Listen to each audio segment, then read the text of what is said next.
बहुत समय पहले की बात है।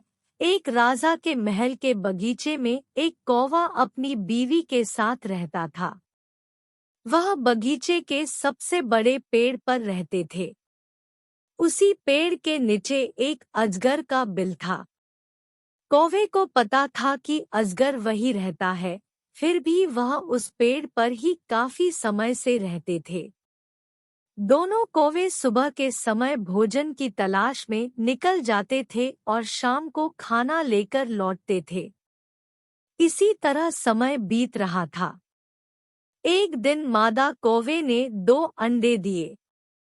दोनों बहुत खुश थे।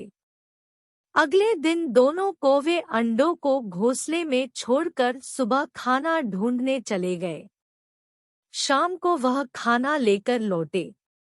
आकर उनने देखा कि अंडे वहां पर नहीं थे। इससे दोनों कौवे बहुत दुखी हुए। इसके कुछ दिनों के बाद मादा कौवे ने दोबारा अंडे दिए। अगले दिन वह रोज की तरह खाने की तलाश में चले गए। उनके जाने के बाद अजगर आया और पहले की तरह कौवे के अंडे खा लिए। जब शाम को कौवे खाना लेकर लौटे, पेड़ पर लौटने के बाद उनने देखा कि वहां से अंडे गायब थे।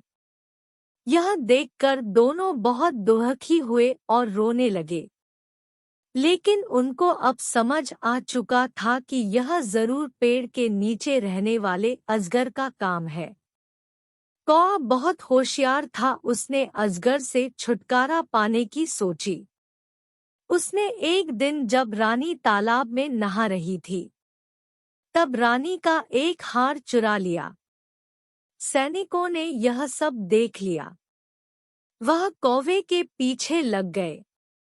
कौवे ने वह हार ले जाकर अजगर के बिल में डाल दिया। जब सैनिक हार निकालने लगे तो उनको अजगर दिखाई दिया।